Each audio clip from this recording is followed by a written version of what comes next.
much for taking out time and joining on a Saturday. It really shows that you are committed to your own personal development. Today, we are going to talk about a methodology that we have developed called Astro Soul Mapping Method, using which we all can design a life without compromises. Now, when I say this, this sounds really broad and vague. So, during the entire session, we'll walk you through what exactly it means and how we combine a combination of Vedic astrology, behavioral psychology, and quantum growth techniques to achieve this desired state of being. So, before we begin, let us start with some facts. A study was done by Stanford University, which said that 6,000 thoughts we think about every single day. And 90% of these thoughts are in these three areas: career and finances, relationships, and our personal health and well being. So you can see some of the questions that our team has pulled up from the internet. So we want to find out why our relationships are probably not working well with our parents, with our partners. What is the next career goal we need to strive for? Why am I not able to take out time for my hobbies? A lot of these negative loops that we are in every single day. So let's have a interactive session. So how many of you agree that 90% of the times it is any of these three areas that we are thinking about? You can just say yes or no in the chat box.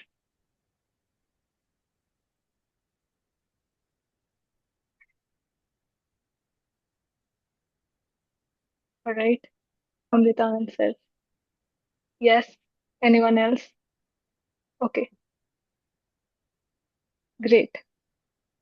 So it is established that it is majorly these three areas that give us all the trouble, right? So why do we keep thinking about these three areas? And what is it that we think about? So we are either confused about what to do in a situation, right? And when we do not know what to do in a situation, we look at what others are doing. And we are living in a age of choices. So we have a lot of options with us, but we are not clear of what is the right option for me. The only way we go from point A to point B is through reading about what other people have done or what our immediate surrounding is doing. Now, there are certain things that are beyond our control. So we also stress about that this is maybe the AI wave came in, which is something beyond my control. Then that wave stresses me, right? Then we worry about the future. So, what will be the next stage of my career? How do I plan my finances so that I meet this financial goal of mine? How will this relationship eventually evolve? How am I going to take care of my health when I turn 60? So, there are a lot of these uncertainties about the future that confuses us. So, the key word here is confusion, right? So we are confused about multiple things in these three areas. Some of these things are completely beyond our control. But confusion alone is not always a bad thing. So what is it that we are confused about at the very core? So if we strip down all of these external challenges that we are facing, what is it fundamentally that all of us are confused about despite having very different situations in life?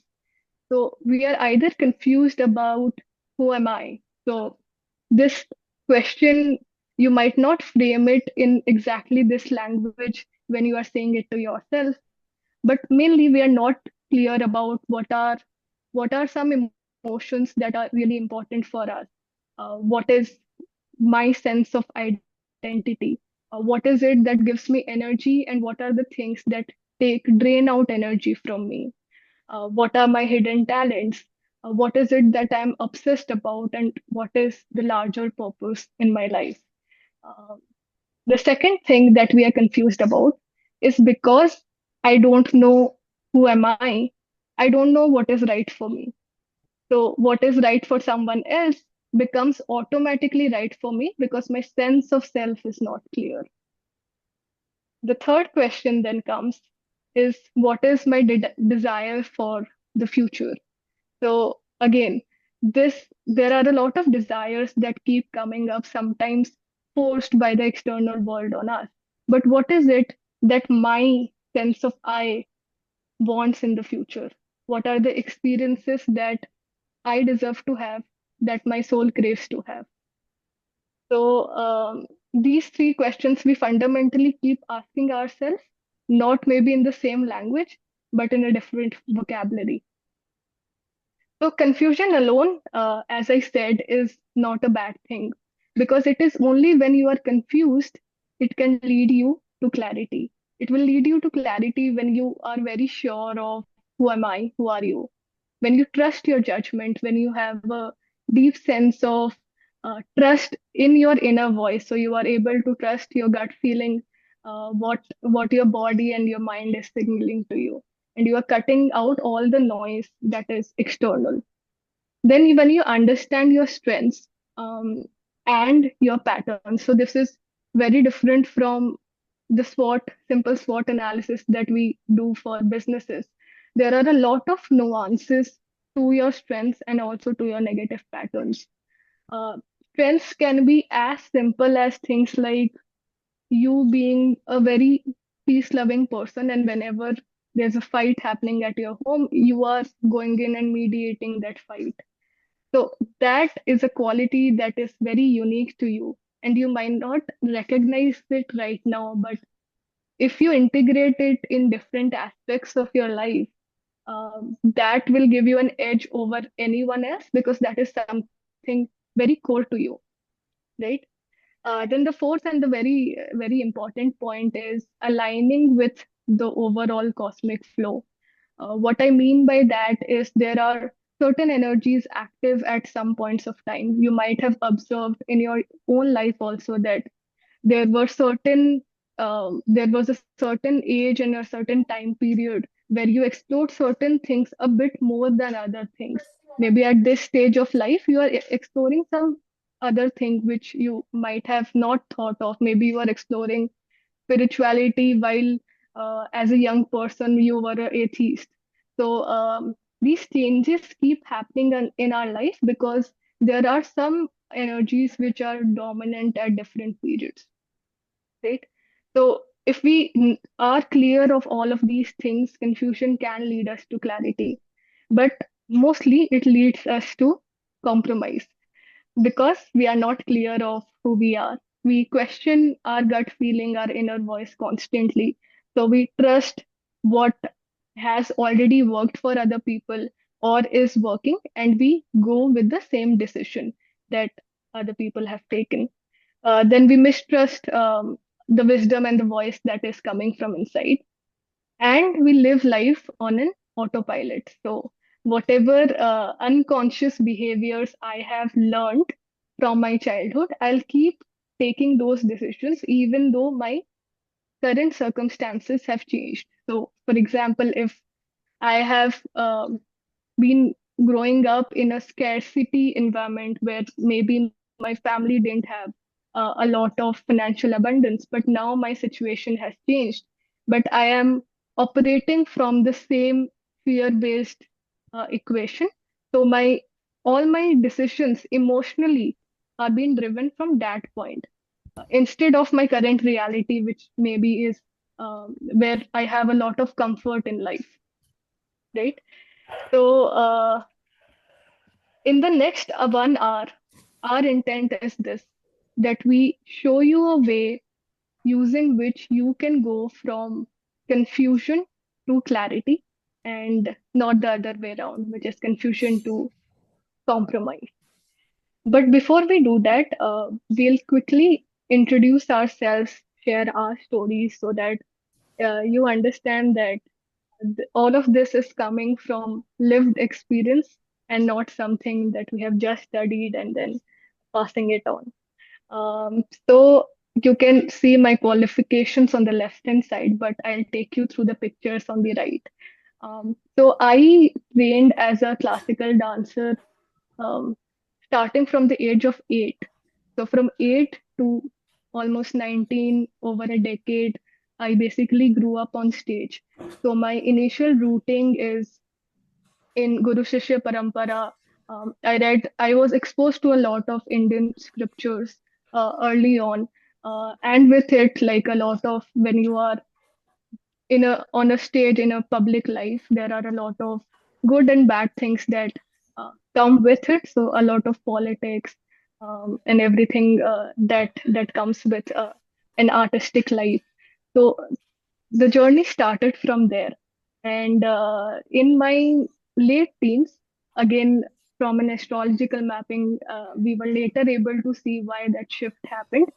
I became a lot more interested in delving into the theoretical aspect of the scriptures I was exposed to. While the initial 10 years I was embodying it in my body performing, later in the later years I wanted to understand it more from an intellectual as well as from a surrender point of view. So I attended a lot of discourses and courses on Ramayana, Mahabharata, Chanakya Niti, all of these things, Bhakti Yoga Sutra.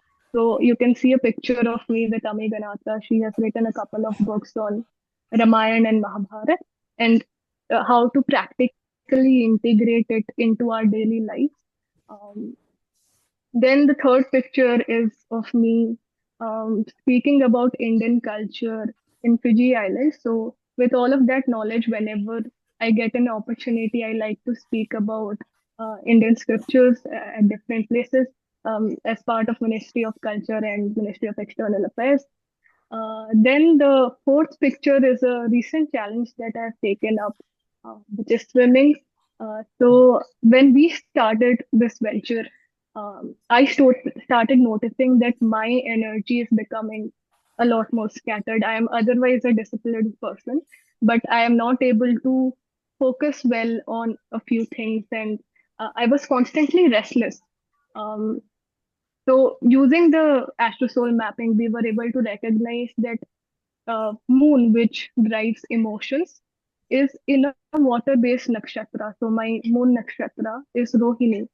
And if I do any water-based activity, it will not only calm my mind, but it will give me a lot more clarity about my business decisions because my moon was connected to my 10th house, which is the house of career. So all of these nuances we were able to study. And while there are a lot of personal development practices that we see over the internet, there are cold plunges that people are doing. I was doing meditation for like 3 or 4 years. Still, I was feeling restless. So, for every specific challenge area and the goals that we have, we can have very personalized activities, modalities that we can pick up that we have found that only Vedic astrology can give us and no other tool can. So, this entire methodology is extremely personalized to our goals and our own learning styles. So this is what I have incorporated in my own life. Now I would request Hina to speak about her journey. Thank you, Anisha. Hello, everyone, and thank you so much for joining today. I am Henna, and my credentials are out there on the screen for you to read. So, I have been sort of a typical high achiever all through my life, very much focused on building my career, obtaining good degrees, studying from good colleges, the quintessential path of getting into good jobs, everything. But in 2000, where I was supposed to go.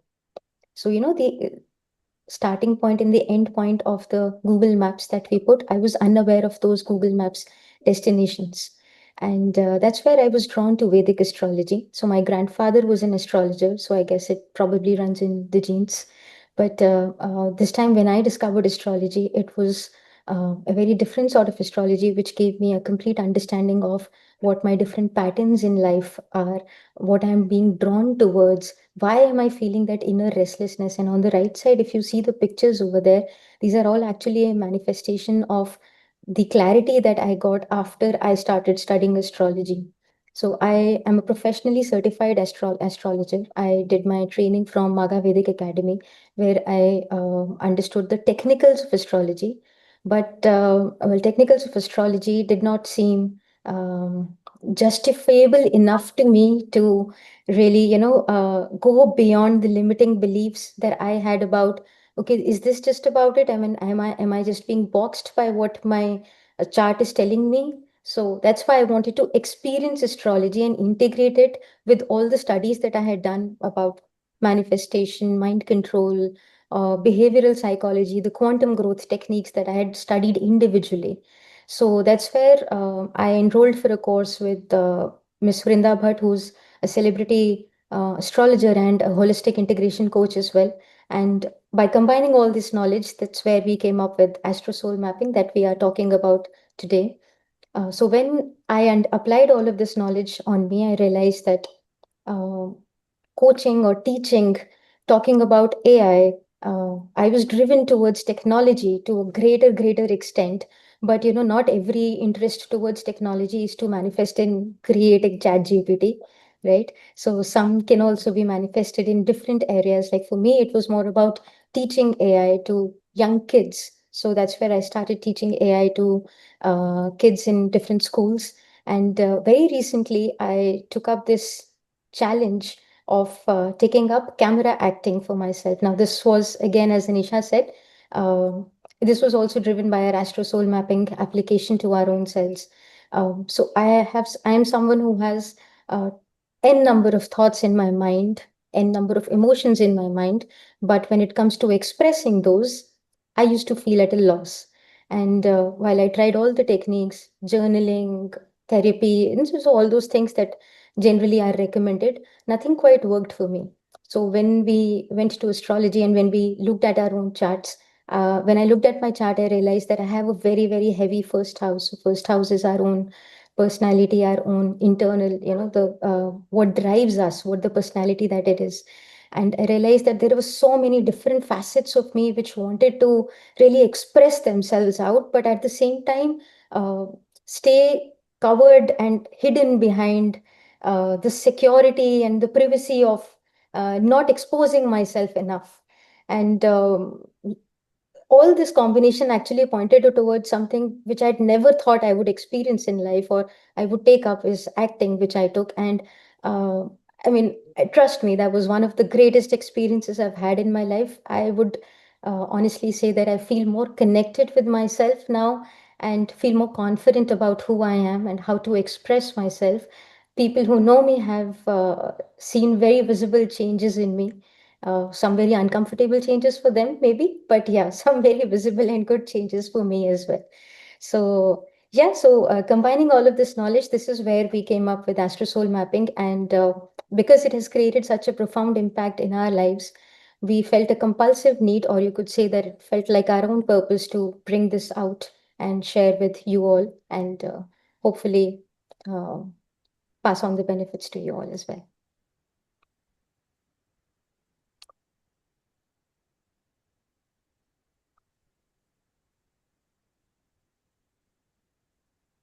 All right. Sorry, I think I was on mute. So thank you, Hannah. Thank you for sharing that story. So let us now begin engaging with this modality. So I'll ask a simple question to all of you. Where do you feel that you are compromising the most in life right now? Don't overthink it. What is the first thought that's coming to your mind? Is it career or finances? Is it your relationships or your personal well being and health? You can maybe just uh, put that in the chat box, option one, two, or three, just the numbers, so that we are clear on what examples to take.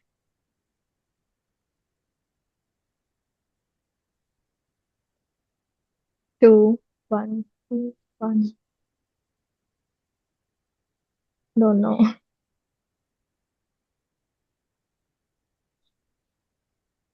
Okay.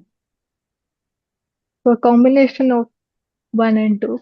That's good because uh, all the all the people who have joined the seminar will be sharing both career and relationship exercises with you, so that you can go through it after the session also. So for the purposes of this discussion, let's um, go through a career energy mapping exercise. So I'll just stop my screen sharing and open this up for you.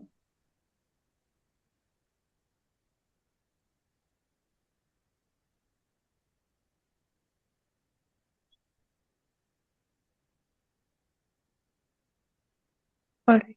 Is my screen visible?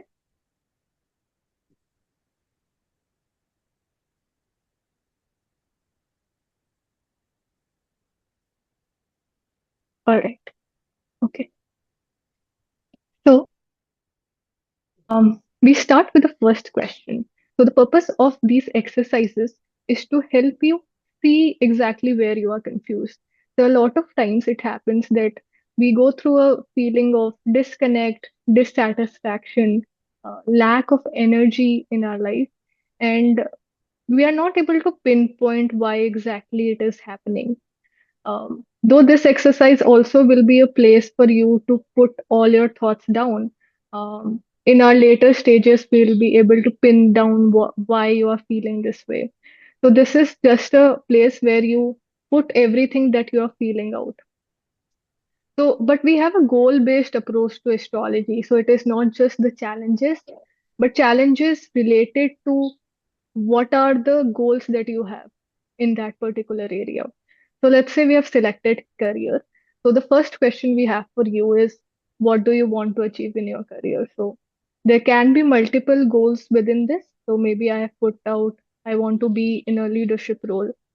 There can be goals like I want to mentor someone in my organization, or maybe I want to have good relationships with my colleagues, or I want to be seen as a position of authority in my industry.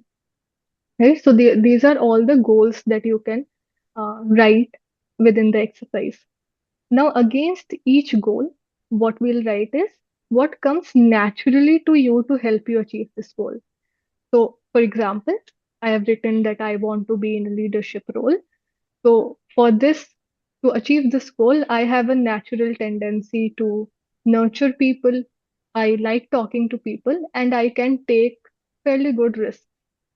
So, these are some of the strengths that I have. This is what comes innately to me. The next question is really important, which is what do you want to feel when you reach this goal? So, oftentimes we think about all these goals we have, but just close your eyes for 2 minutes and think you have this goal right now with you. I am already the CEO of this company. How do I feel?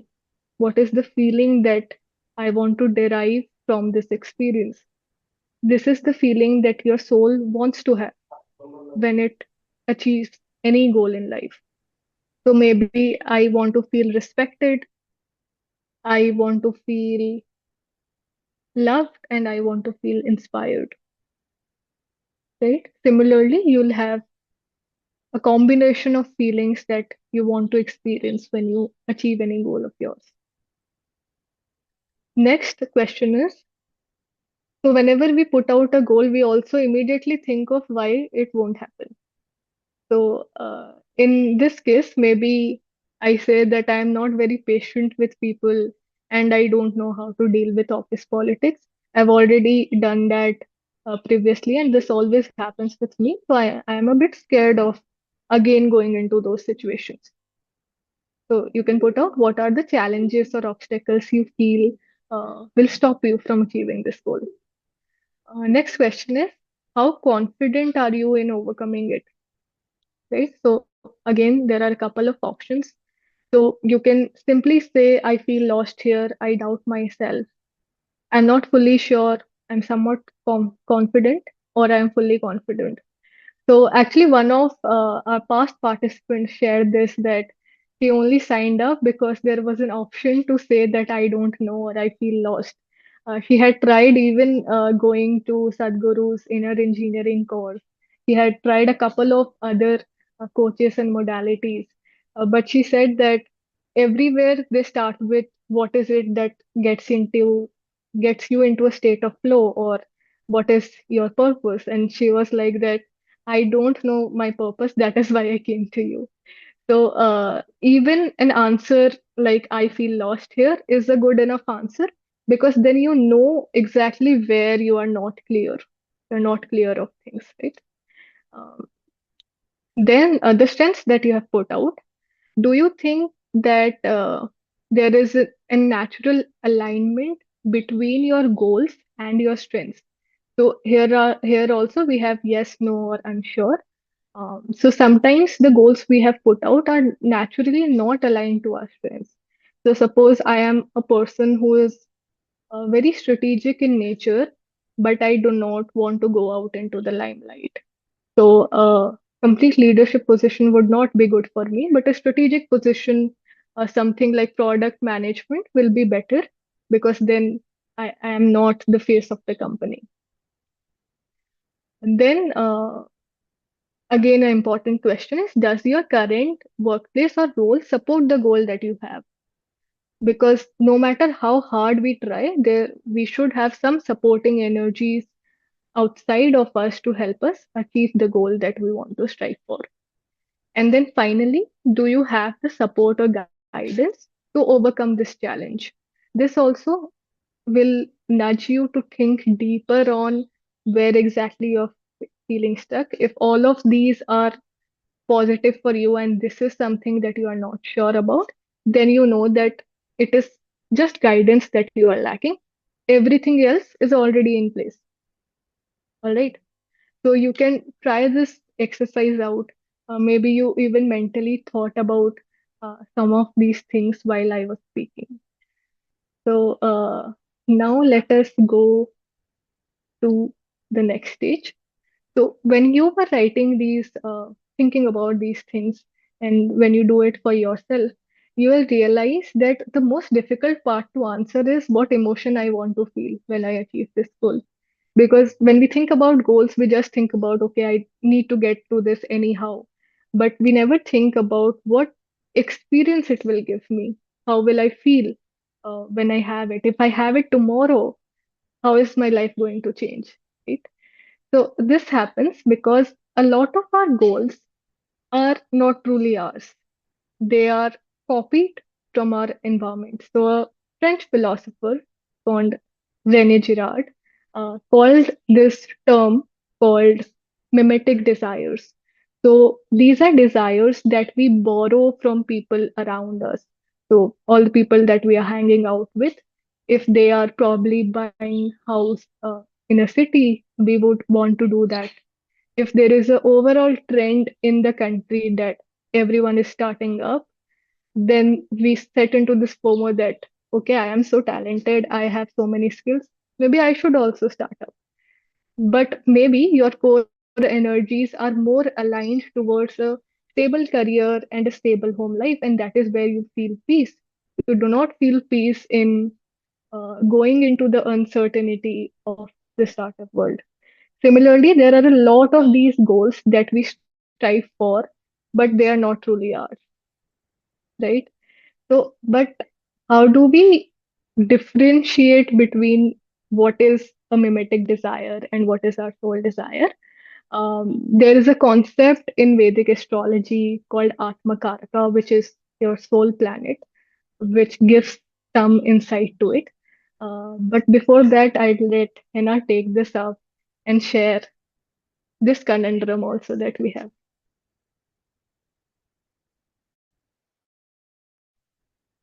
Thank you, Nisha.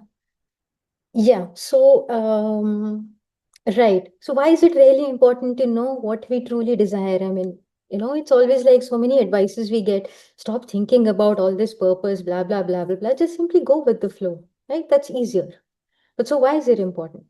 Before that, I'd just like to ask you if you feel that, you have the potential to be anything you want to experience, the best sort of relationships you want, or be at the top of your career, whatever it is that you want. You think that we have unlimited potential in us, that we can be anything that we want?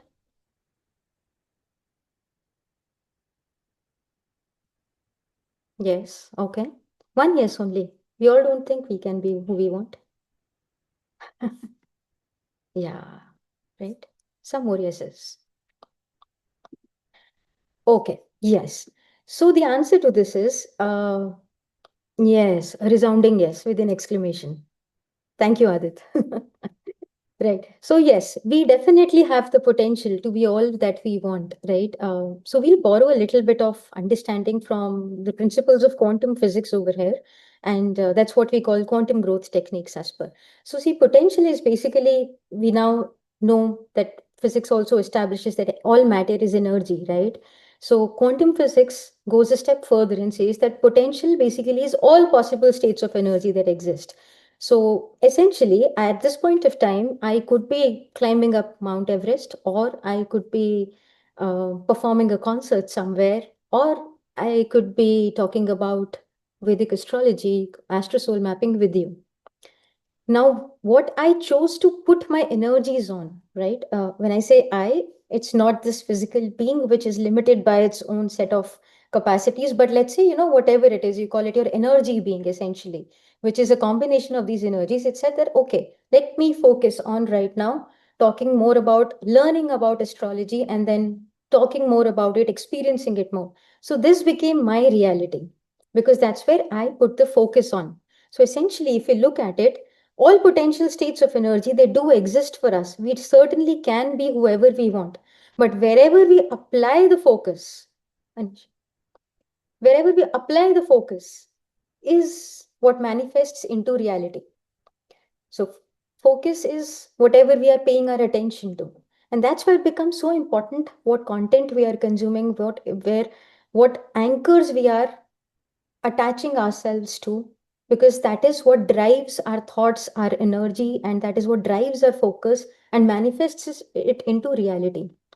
Now, this may seem like an abstract concept, but if you look at it, this is exactly how things happen in life for us, right? Because that's why you keep on hearing all these things, that surround yourself with people who give you, who motivate you, who inspire you to become better versions of you. You hear of success stories where people talk about that. I just focused on this one particular area of my life. I knew that I had to just make it big in space tech, and then Elon Musk happens, right? So we all have all of these potential in us. It's just that we are choosing to be who we want to be, right? And not everyone wants to be Elon Musk internally, while externally we get influenced or inspired by those things. So that's why it becomes very important that we wisely choose the possibility we want to manifest or to bring to reality in our life. So for this thing, how we approach this is that we begin with this understanding that limitless possibilities exist for you. So at a quantum scale, you can be anything you want. Now the first filter comes, right? Of course, we can be anything we want, but there are certain goals that we have, certain desires that you have, certain motivating factors, which are all influenced by some of our own internal conditioning. Some is actually inspired by our inner voice, some is by the external environment manifesting the factors that influences, maybe workplace, maybe our friends, what our parents have been telling us, what we've seen in Bollywood movies growing up, what the concept of success or what the concept of a loving relationship means, like, right? So all of these multiple aspects, external plus internal, drive what we set our goals to be, what we desire to be, and accordingly, when we think about all of these areas, through the first exercise that we just did, we think about what all challenges happen, what we really want to feel. Then we start going deeper, deeper, deeper. So, from your limitless possibilities, that is the first filter that gets applied. That is your own self assessment. Okay, this is what I think I should be. Now, as we said, that some of these things could be mimetic desires and some could be influenced by a lot of other things. So, and that's where your challenges, where you write about the challenges, that's when that those things will keep coming up. That, okay, this is where I struggle with. So now let me think, and especially the column where you answer, is it really your true desire? Where if you say, yes, this fits my desire, you'll get this little little feeling inside that, yeah, I don't know if it's actually my true desire. Just very little feeling. So just listen to it and you'll know, okay, whether it's working for me or not. Okay. Then to this we apply the second filter. Now Vedic astrology is the second filter we apply, which we call as energy mapping. So as we said that these desires could be influenced by a lot of external parameters, right? So Vedic astrology basically looks at us and recognizes us as combination of energy bodies. So by this we look at what the core energy patterns are, what our innate tendencies are, what the purpose where we are being driven towards, and all of these things we start working towards. So when we apply these two filters to it, then we come to a state which talks about, okay, so this is the energy possibilities which align with what I want to be in life, and at the same time, what is actually aligning with my internal core that does not make me feel that dissonance about where I'm heading and where I want to head towards, right? And then how you bridge this gap of where you are right now and where you can be, which is your happier state of life, is done through quantum growth techniques, which is like again focused action, right? So focused action is again somewhere, you take up uh, those specific set of daily actions or mindset shifts to really shift your energies into understanding, oh, this is who I am, this is what I can be in life, right? So we talk, this is where we talk about the quantum growth techniques that we suggest. So the combination of all of this is which, when practiced over a period of time, leads to your desired reality. So this is where this is how we apply the astro soul mapping method. But before we start talking about, we'll give you a little bit of glimpse of how all of this comes up today.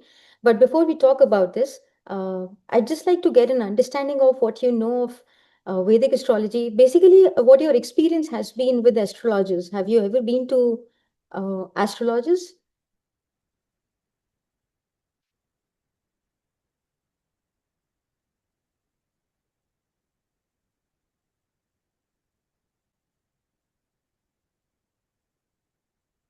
R-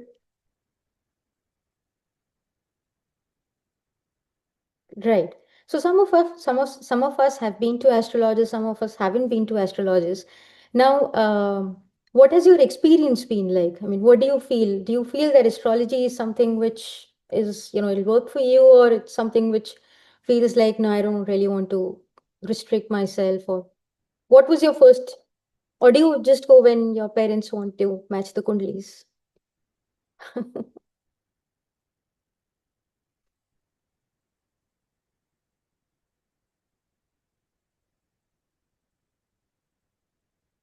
Absolutely. Yeah.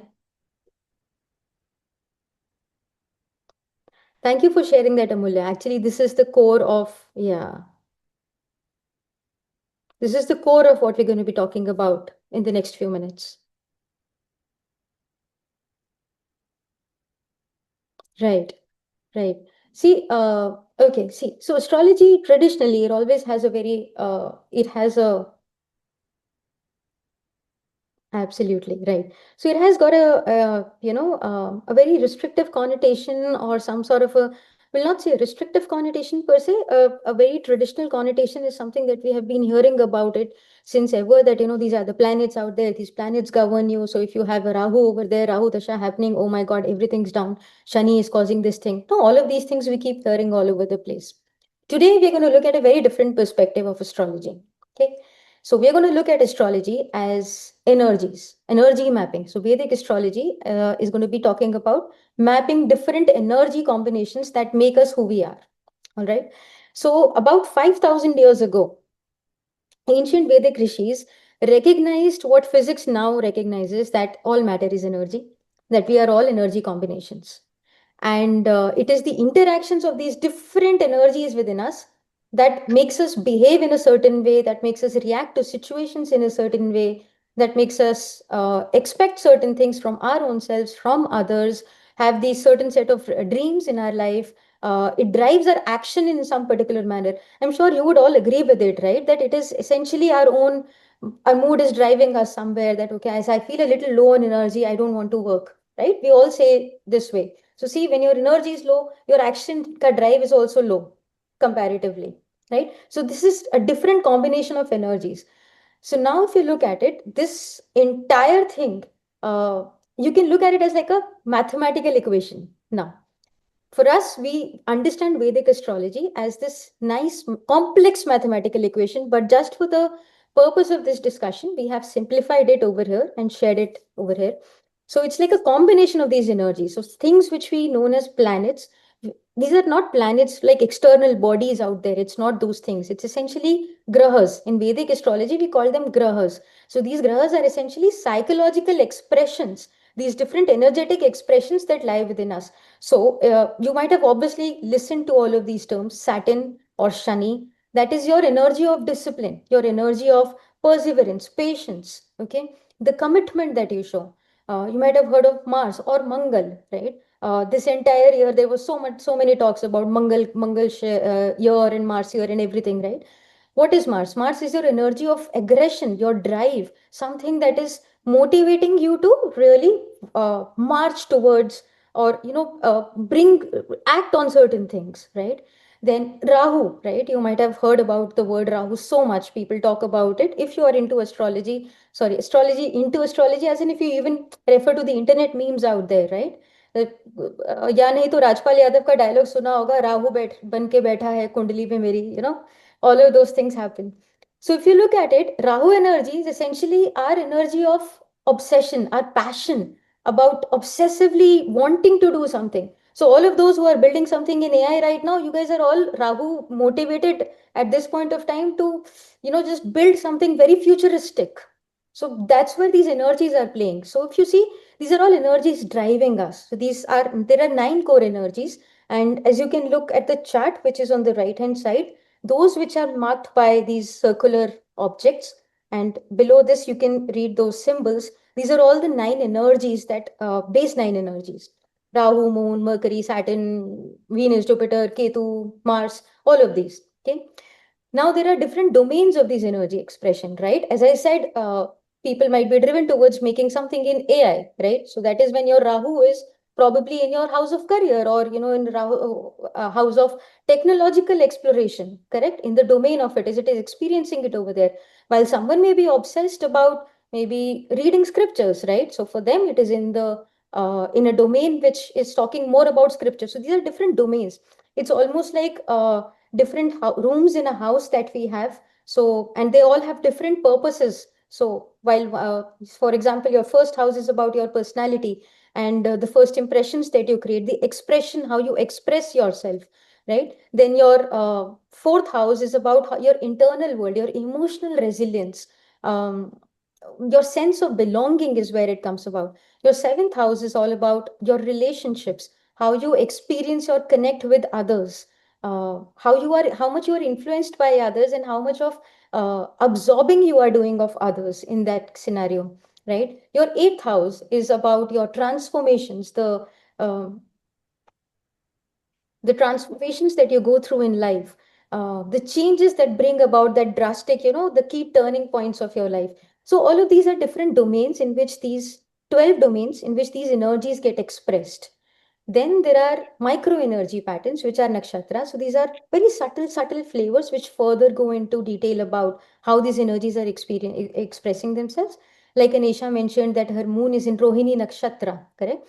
So nakshatra, Rohini Nakshatra is one of the sublets of moon, that in moon's energy. So the expression differs. So where somewhere the expression would be more about subtle creation, while somewhere the expression becomes about your emotional energy expression also becomes more about leading and empowering others, right? So different expressions of it also come, the different sub patterns of it. Then there is co-interaction between all of these energies, which is aspects. Then we take into consideration, as Anisha said, that certain energies are more active at certain points of life, which again activate those different aspects of your areas of your life. These are called as dashas or antardashas, where the time variable comes into play. Then the D that you look over here is divisional charts. So it's like very deep, very focused charts which zoom in and explore different areas of your life. So like you do a full body scan, so that becomes your first chart, right? When you do a full body scan, or a full body test that happens, that becomes your first Lagna chart. But then let's say you want to look at, okay, what is my sugar levels like, am I or let me look at what my cardiac health is like, right? So you do specific tests for all of those things. So likewise in astrology, also Vedic astrology, we have 60 such divisional charts which focus on different aspects, be it career, relationships, even relationship with siblings, relationship with spirituality. All of these areas get explored separately. Then there are multiple other angles of it, like karakas, yogas, different, functions and combinations, many more parameters. And all of these combine and they form the equation of you, which is your base operating state. So I think, Amulya, you said that I find it difficult to accept that, um, life can be governed essentially by planets. And absolutely, that is true. So these are the combination of energies which basically point us to who we are at our core, the innate tendencies. That's what distinguishes each of us from different, from each other essentially. But having said that, this energy combination, yeah, it's not something which just restricts you. It does not mean that you cannot be the potential state that we talk about. Free will certainly exists, and it exists within astrology itself. And now, how we use this free will is an intelligent combination of astrology and a lot of other techniques. Okay. But how do we exert that free will? Right. So the free will starts from the first place, right? And now, at this point of time, I can't say that I want to be a singer like Shreya Ghoshal. If I know that I don't have that voice, or if I don't have that connection of, that riyaz, that I haven't done that, and I don't have the inclination to do that. So at this point of time, if I said tomorrow I want to be Shreya Ghoshal, I can't be that, right? But awareness of what my unique energetic composition is, what my base operating state is my first point. So that is where I said in my earlier introduction, where I am starting from, what my base state is, the starting point in your GPS tracker, in your Google Maps, is what helps you then chart the rest of the path. Then intention to live your highest potential. I may know after this entire program or discussion with us, you may feel like, okay, yeah, I can be this person, or I can be, I can have this great relationship, or I can have this great career, or I can have this great health. But then if it remains just in can, and if there is no intention to live the highest potential, then of course it all just goes away. Then there is action to work with and on your unique energies. So all these innate patterns that we discover within us, there are a lot of push and pulls happening within it, right? But once we understand what all these energies are, then it's all a matter of, just jigsaw puzzle may just combining all of these things, pushing it here and there to create that complete picture. Right now, it's this messy state of where these are all the cards that you're playing with. Now, just simply adjust them well and bring out your highest potential. So that is the action that you apply to work with your energies to recombine those energies. Then consistency is extremely important. Consistency in your intention as well as in your action. Okay. So when we apply this free will combination, then we go from our base operating state to our highest potential. Basically, what we essentially want you to take from this entire session would be that be a conscious co-creator of your reality and not a passive observer of life going by. And when we say passive observer of life going by, that is not just limited to astrology. If you just silently sit with yourself and ask this question to yourself, you'd probably get this answer that, yeah, the life is just happening. No one is telling you what is happening, but it just feels like I am just sitting over here, experiences are happening, I am just reacting to those. And that's where the shift has to happen to become a conscious co-creator of your reality. Okay. So this is where we talk about Vedic astrology, what Vedic astrology is from our own perspective. Now, I believe most of you might have downloaded your birth chart. And one prominent question that we get from people is that, I thought my sun sign was so and so, but in the birth chart, it says the sun sign is so and so. It's always different. Most of the times you'll feel it's different. Okay. Did you also feel that? Did you guys get a different?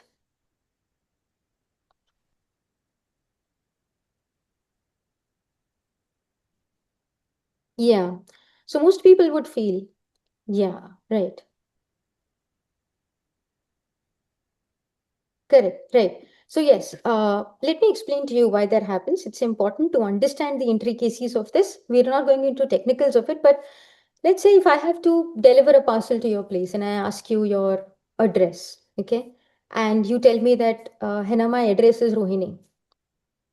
Do you think that the parcel would reach you if I just simply send it over there? No, right? But instead, if you give me a proper address, like, okay, it's house number 23, block so and so, gully number this, whatever it be, right? Then I have the exact GPS coordinates to which I need to send that parcel to, right? This is exactly what is happening with your with the sun sign that you see in magazines or you see on newspapers that we've been reading all throughout, which is as compared to what you see in the chart right now. So Anisha, next. So if you say that I was born on 11th Feb 1985, right? When we are looking at the things that when we are looking at the horoscopes in magazines and in the newspapers, then we are looking at, okay, I was born in 11th of February, and this falls. Anisha, next. And this falls between Jan 20 and Feb 18, and hence it becomes Aquarius. Okay, so this is the concept where I will not call it the popular. Basically, it is the popular astrology Western that we have borrowed from Western models, where we look at it more like a seasonal chart. It's called as topical astrology or a seasonal astrology. So anyone who's born between Jan 20 and Feb 18 becomes an Aquarius. However, with the entire details of this is my date of birth, the time of birth, the place of birth, right? It maps at that particular point of time. What were the exact coordinates at that point of time? What were the exact coordinates of sun when relative to the planet Earth, which is your anchor? That energy gets captured over there. That point gets captured, and that degree becomes your exact sun sign. So for this particular combination, sun at this point of time was at 298.46800 degrees, whatever this entire thing. And this is all actually, if you will look at it, it's a astronomically Indian calculated time. It is called Lahari Ahamasya time. That you will also see in the panchangs. Panchangs basically are the calendars, the Vedic calendars that are still prepared and are still followed everywhere in India. Uh, you might have all been aware of all of these things, that as per Panchang, this tithi is happening, this date is happening. That's when solar eclipse happens. So everything happens that way. So Vedic birth chart basically captures that entire degree at that point of time. Okay. And from there, the zodiac is calculated. And that's why you'll see it's different. It's way more precise. All right. Okay. So now with this, let's get a glimpse of how all of this works. We'll do a small interactive activity together and we'll see how this works. I would just want you all to please take out your birth charts. Just keep your birth chart handy and maybe a notebook, and I'll guide you through this activity and we'll do some interesting activity. But before that, I would like you to think on two questions. Okay. So when you imagine so this is, you might feel that we are asking you a typical interview question, but the reason why this question feels so difficult is because it really is difficult to answer, right? So yeah, let's try and see if we can at least get a little closer to this answer a little today. So the first question is, when you imagine your ideal life 10 years from now, what does fulfillment actually look like to you?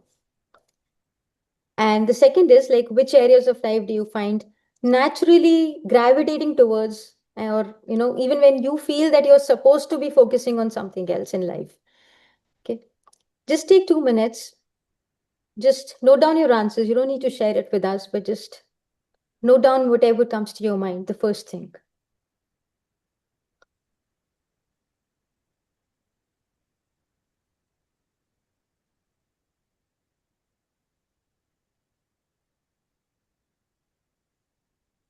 Well, it could be anything. Like, you might feel that uh,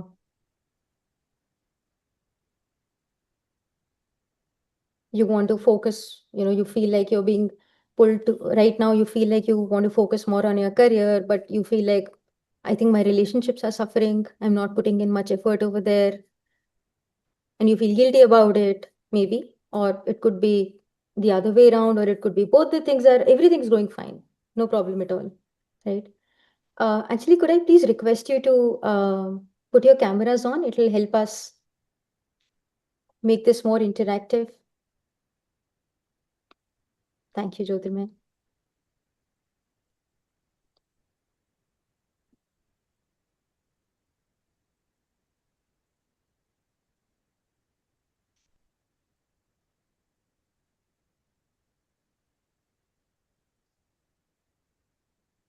Okay. All right. So, okay. So if you have already noted this down, that's great. If not, then do think about it later as well. And now please just look at your birth chart, and I'll just guide you as to how you really look at this thing. Now, at this point of time, certain quadrants of this entire birth chart will pop up. There'll be certain letters written over there. So right now, if you see, the orange letter that has come up, it's got D, D, D written over there, right? So just note down D in your notebook and just count the number of planets or the grahas that you see over there. So how you see the grahas is, you might not see these pretty little pictures, but you might actually be seeing the annotations, the symbols over there, like SU, MO, JU, KE, things like this. Just simply calculate and put the number over there, count the number over there. Yes. Question. Yeah. Yes. Uh, so if I say you have a number 6, I have a different number in my birth chart. So I should put that number, or I should look at the quadrant and the planets put there. Quadrant and the planets. Don't look at the Okay. number at all. Yeah. So Okay. just if in case you see something like this, like SU is written over here, right? So there's one SU is written, likewise something else might be written. Nisha, can you Sun. just go on to, yeah, sun, right? So likewise, any other thing like moon, Jupiter, something might be written. Or if nothing is written, that's fine. Like that's a 0 for that particular quadrant. And then for all these three, where you see the 3Ds for all these three areas. Nisha, can you just click on the, Anisha, can I have you nothing do actually. that? That's fine, not a problem. Anisha, can you just click on the next one?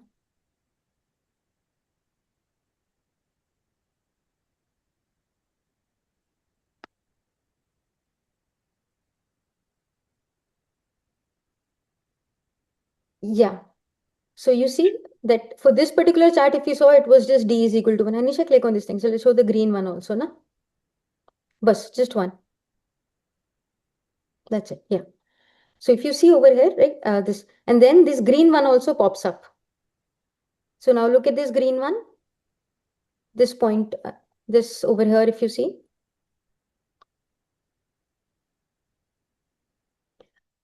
This, note down the planets in green. So for this one, if you see, there are 4. So it's like Moon, Jupiter, VERA, all of these counts, right? So just write that against A. Okay. All right. Next, we have K. So now you see this magenta one that has come up in these 3 triangles and 1 quadrangle. So in this chart, if you see the one that we have shared, you'll see that there are 3.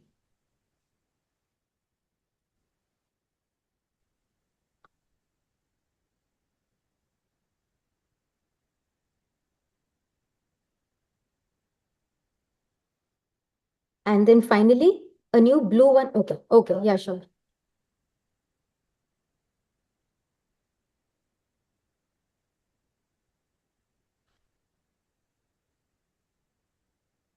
So yeah, so let me just, okay. So let me just say it again. Basically, Anisha, can you just go back? Let's do this one again. Yeah, let's start with D again. Let's start with D again. I'll just run through again once. Yeah. So these are the orange marks that you see, the orange circles. That's where D, these 3 ones. Next is the green ones, the 3 green ones that have come up. These are A. So just note down the number against A. In this chart, if you see, it's 4. right? Take your time, please. Take your time to go through this because the quadrants are a little difficult to place when you look at this thing. Hina, I have a question. Yes, yes. Hi. So, when I look at D, then do I need to look at the quadrant number, which is 6, 10, and 2, and then match it with my birth chart? No, no, no. How So do I just do? yeah, so just basically look at this particular Okay, it's just that quadrant. SU. Yeah, Okay. this SU or something that you might be seeing, right? SU or VE or RA or MOJU. It might be there in some, it might not be there in some of the houses at all. No, but I have to look at the quadrant, right? And if there is a Yes, planet in that quadrant, that's what yes, I have to see. It doesn't matter what the number of the quadrant is. doesn't matter. Yes, it Okay. doesn't matter at all. And in my birth chart, there is Saturn, which is between two quadrants. What does that mean? So where is SA written? Is Yes. it it's leaning towards one quadrant? Is it Yes, it's leaning leaning towards towards one quadrant. so is Yes. it leaning towards like this quadrant probably and then less towards this? Anisha, Yes. can you? Yes, it's leaning So towards the like in this chart quadrant 8 rather than 7. understood. So you can put it as consider it for that particular house only where it is leaning towards. Okay. Okay, got it. Okay. Thank you. All right.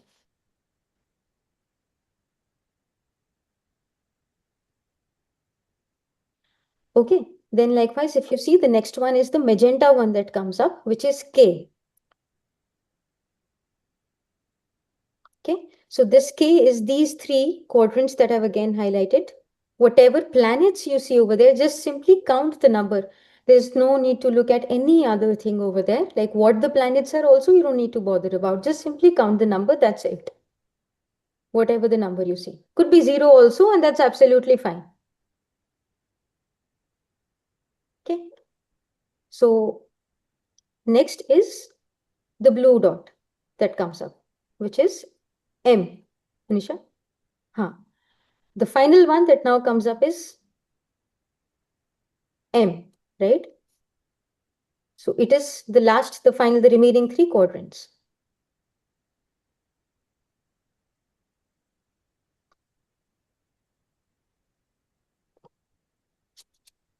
Okay. So is everyone done? Any confusion? Great. Okay. Perfect. All right. So yeah, so for the chart that we have displayed as an example over here, you see it's a combination of 1, 4, 3, 1, right? Likewise, you would have all got your own combinations.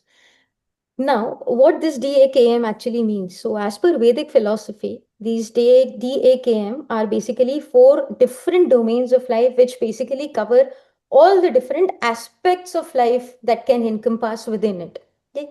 So, D here stands for Dharma, which is our sense of purpose and identity. So, if you see, you have more leaning towards Dharma, then your questions, the inner restlessness would be more about trying to understand who you are, what the purpose of all of this thing is, why are you here? And one of the things that might be driving you towards this entire seminar today would be that I want to understand what is the meaning of it all.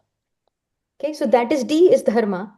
Then A is artha. So if you have more number, no more number of planets stacked against artha, so that is where your focus goes more towards generating and creating wealth for yourself, for others, generating material abundance, making something tangible, right? So that is where your life's focus more goes towards. Okay. Then if you look at K, we'll leave that on the screen. I'll just explain those and leave that on the screen and give you some more explanations on that. Then you can have a comparison of it. Then if you have K, more Ks in your chart, then there is Kama. Kama is desires, how we wish to connect with others, what we wish to desire in our life, the relationships we want to build, how we grow through all of those relationships, and the challenges also that come through those relationships. That becomes the main focus area where our most of our energies get drawn towards. Okay. Then the fourth one, which was M, right? That is moksha. Now, we might have all heard of this word moksha, right? Where we talk about moksha means liberation or just a disconnection from the entire cycle of birth and death. But moksha is something that we march towards, that we practice even in our real life, in the day-to-day life that we have. It is how we develop that sense of inner peace within us. We develop that inner resilience, the capacity of surrender. How that people who have more moksha planets might have a stronger desire to explore and experience spirituality, and their intent would be more to just let me have my peace in life. Okay, so these are the different elements of life that get over here. What basically they mean to say is that they are essentially, this is where your focus gets more drawn towards, this is where you put your more energies on. Okay, so I know that even in the calculations that you have done for yourself, you might not have seen a clear DAK. Manisha, can we please go to the previous slide only, abhi ek bari? Yeah.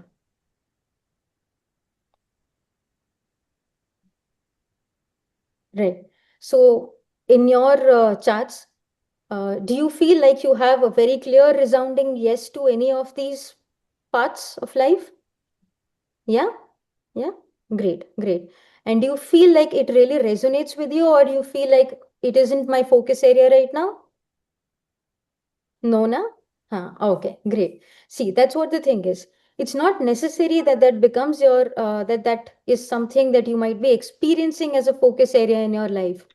That is precisely where the gap between the mimetic desire and the soul desire is coming to the fore, right? We are focusing. So if it is matching, then congratulations, you are on the path of alignment. You are aligning with what your core energies are wanting you to focus more on. But if there is a dissonance, then that dissonance is telling you that this is where your inner being wants to progress towards. This is the challenges, or this is the kind of life it wants to experience. So for example, if you are someone who's more artha dominant, and here you are thinking about, okay, I think I need to quit everything, and I just want to have some peace in life, because I don't know, it just feels like I'm just tired of everything in life. I don't feel like working anymore because I'm tired of the office politics, all of these things, right? That may not be something, quitting your job may not be something that will give you the satisfaction, because you're meant to create, you're meant to build something in life. So that dissonance cannot be met by the simple solution of quit everything.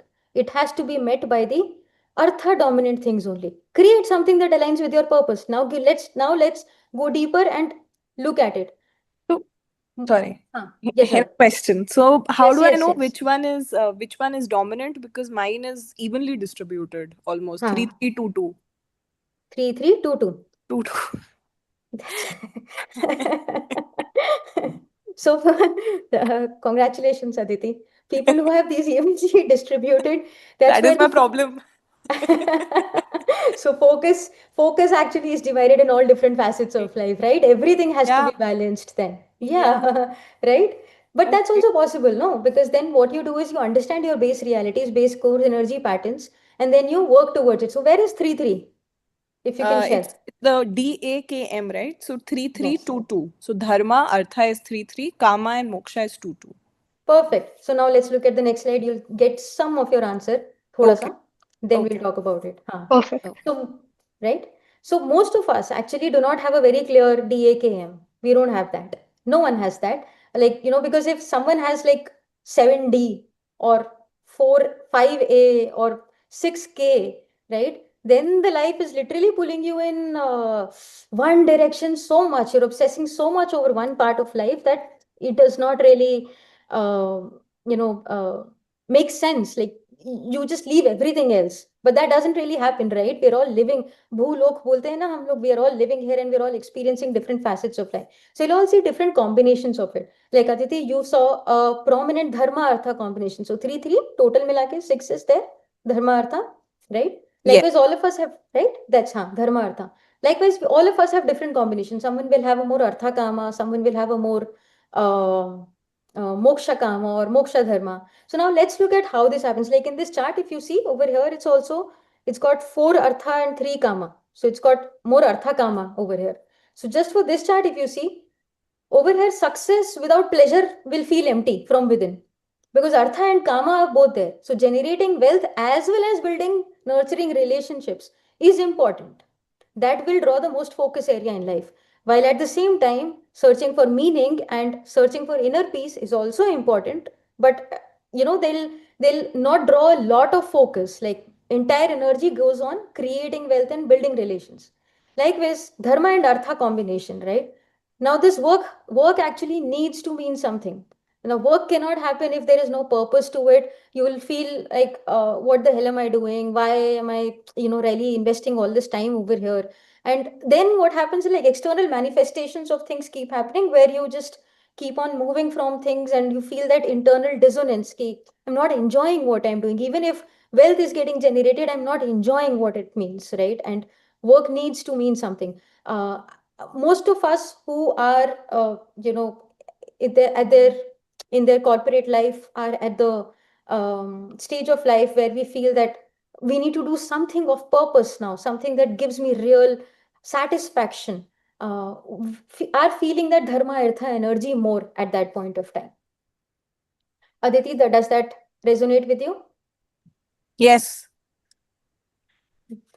Lovely to see the energy in that. Yes. Yeah. Nice. So the next combination, right? So the next combination that we look at is dharma and moksha combination. Now this is a combination which makes you question everything, right? Dharma and moksha. So dharma is where you're searching for meaning. I'm constantly looking for what is the meaning of my life, what is the purpose of it all. While at the same time, why I am understanding all of this meaning is because I want to make sense of who I am from within, right? Moksha. I need to build that emotional resilience within me. So this dharma moksha combination is where there is like laser sharp focus on, I want to know who I am. I want to know what I'm meant for in this world. And what do I do with this thing? Everything else, be it career, relationships, sometimes start seeming like distractions, right? And while in this scenario, mostly in this scenario, what happens is that while there is this inner restlessness, this inner pull to really understand yourself very deeply, but the external world is calling you to work and live and enjoy the pleasures of relationships or responsibilities of the world and everything. So there is where you start feeling that I'm not being who I should be. See the dissonance that starts coming in while you're actually wired to be that way. Now, there is this final combination that we talk about today is a artha moksha combination. So if you have this sort of a combination, like you have more A and more K's together, is the combination of A plus K is greater than D plus M in this case, then your work actually becomes a means to spirituality. So what does that mean is that I'm not saying that you make spirituality your work, but you build something just for the pure pleasure of it. That feeling of flow, right? It becomes easier for you to achieve when you're working on something which is producing something very tangible. So if you're an artha moksha combination, then let's say if you're working in a job where you are making PPTs after PPTs after PPTs after PPTs, and you don't know where that PPT is going, and it's not really creating anything out of it, then you may feel disconnect. And it's quite possible that at that point of time, you may feel like, "Ah, this is not working. I don't feel satisfied doing all of this work. I just want to take an early retirement. I'll just work until this age, get this much money, clock this much money, and then I'll take a retirement." But that retirement will not feel pleasurable to you, because your means to spirituality is not meditation, it is feeling flow at work. So here your journey starts becoming about, how do I find work that means makes me feel like I am in a state of uh, spirituality, that I am just in a state of bliss. Okay. Now, see, the thing is, what basically it means to say is that we're all meant to experience life differently. But the problem arises when we anchor all of these experiences to the external expectations or the external conditioning. And when that happens, there is this inner pull which is taking us towards wanting to be something else, while there is this external expectations of who we should be, which we anchor ourselves to. And this is what causes that dissonance, that anxiety within us. This happens in relationships, in career. Each one of us has a different style of it. While we have just scratched the surface, barely scratched the surface for this, because we just simply counted the number of planets. We have not even spoken about what these planets were, what these energies were, and what these domains are in which they are experiencing themselves, what the interactions are. All of these layers talk about how how you really experience these combinations also. So just for an example, if say for example in your karma house, any of the karma areas that we had seen, if you have a placement of Saturn, just I'm just giving a very broad example. If you have a placement of Saturn in any of the karma house, Anisha अभी पीछे कर लेना एक बार. So if you have a placement of Saturn in any of the karma house, right? So Saturn is the energy of what? Patience, of discipline, of perseverance, humility. Then imagine what your experience of relationships is trying to teach you. It becomes a ground where you learn how to develop that humility within you, how to develop that perseverance within you, how you develop that level of commitment within you. So different facets of it. So how we experience these domains and how we integrate them all is a very large story, but this exercise in itself is something that can give you an understanding of whether it's validating or where the shifts need to be made. Okay. But yes, I know that most of you at this point of time might not initially resonate with what comes up. Honestly, it was the same experience for us, and we have spent the last 2 years incorporating those energies within us and feeling that shift and realizing that this is where actually we were being pulled towards, and that dissonance was making us move towards it. So that is why we do understand that it is not all that easy, and there are a lot of polarities, a lot of tensions that exist within us. Today, we're going to talk about one such tension only. Well, there are multiple that goes on from your chart, but today we'll talk about one such tension. Okay, Anisha, next slide. Okay, so again, I'd like you to answer for yourself this question. Where is it that you're feeling this internal tug of war? Like you're being pulled in two different directions. Like, I want to be this, I want to be this as well. So it's more like, I really want someone in my life, but I'm also terrified of losing myself again. And we all feel of some of these combinations in us at multiple points of time, but which is the one that feels the most pressing to you? Not just out of these four, these are just examples in front of you. It could be anything else for you.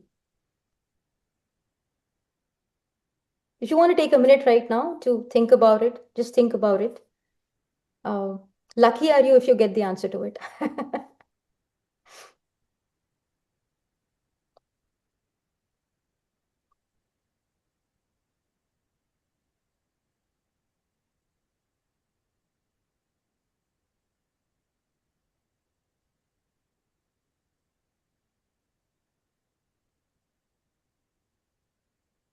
Right.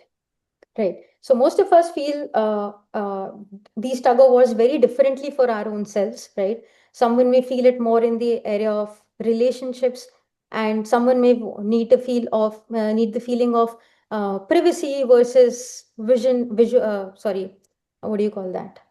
Visibility. Privacy versus visibility. I think this is also very much valid. All these energies are so valid within us, right? Now, how do we really look at all of these? How do we understand where it is happening? Okay. So, Anisha, next slide. Today, we're going to talk about just one polarity in the interest of time, just to give you an idea of how it's all showing up. Okay. So, there are these two energies in your chart, Rahu and Ketu. So, it's marked by RA is Rahu and KE is Ketu. Just look at your chart and see where RA is written and where KE is written. Just simply, just make a circle in those two areas. That's just about it. Okay. I'll give you a little glimpse of it only right now. Okay.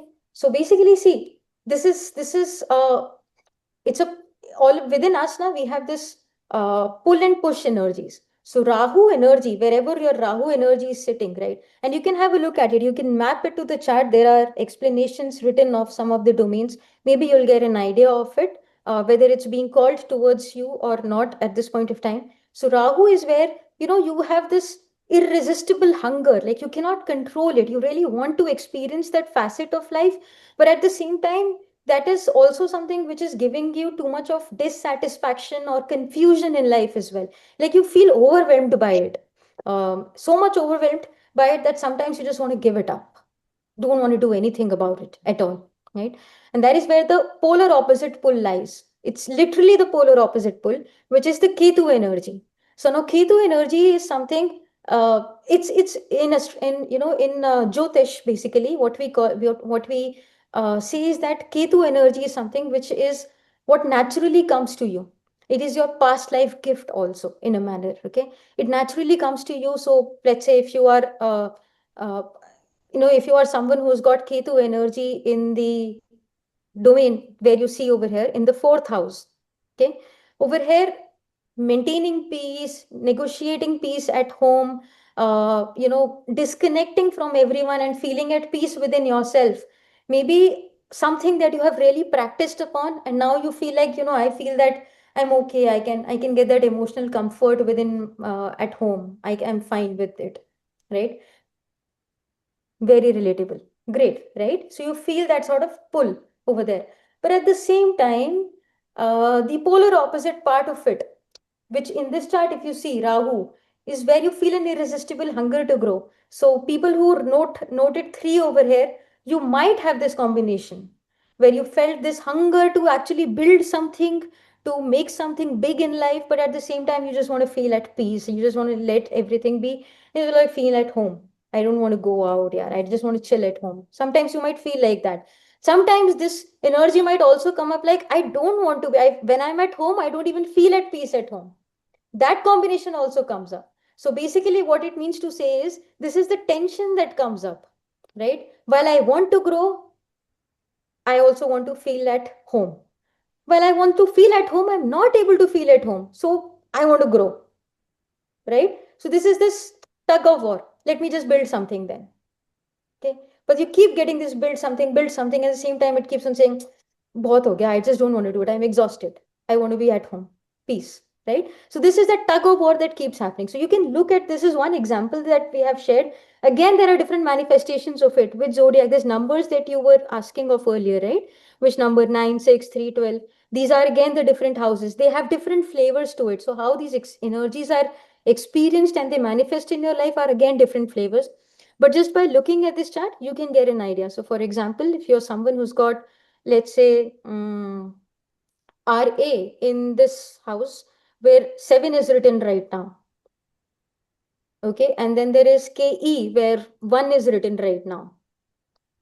Okay. Then you would have this thing that while you feel this insatiable hunger to really, create wealth and generate a lot of money and be out there, talk to people, but at the same time, there might be a tendency that sometimes you just want to just dismantle everything. You just want to let everything go in one instant. And you probably have that innate potential also to let everything go at one instant. But the moment that might happen, you might feel like, I again want to go build something. I'm feeling that restlessness because, that security is going away from me. That sense of security again I crave for. So that is the tension that we keep oscillating between. So when we don't recognize these patterns, they come up as tension, a tug of war, a pull over here. And when this pull is happening, what happens? Confusion. Where am I being stretched towards? Anisha, next.